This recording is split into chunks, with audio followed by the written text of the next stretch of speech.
Day, and today's story is a bit different.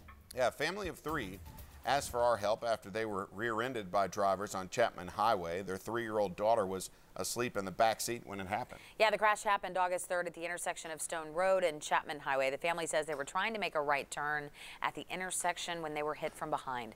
Wife and mother Bryce Tybitz wrote to us asking if anything can be done to make the intersection safer. And we have more now from WBIR 10 News reporter Yvonne Thomas.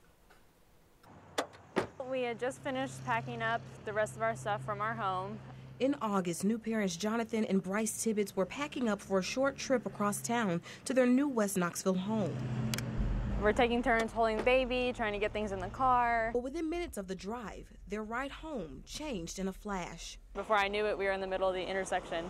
The Tybitz were rear-ended by another car, with their then 3-month-old daughter buckled up in the back seat, surrounded by shattered glass from the impact. I've been in 3 wrecks on Chapman, 2 of them as a driver, and both times as a driver, I was caught in the left lane trying to turn left. This year alone, KPD has responded to more than 241 accidents on this highway. 2 of those crashes were fatal.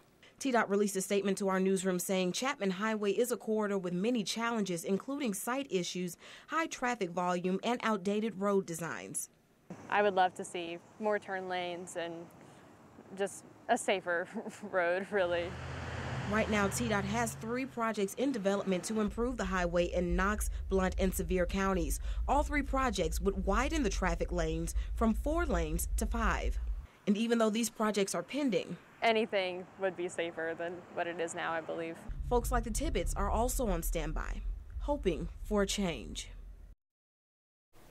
And we want to know what roads are driving you crazy. Send us an email at drivingyoncrazy@wbir.com. We'll take the questions to the people who have answers and hopefully get some help for your road.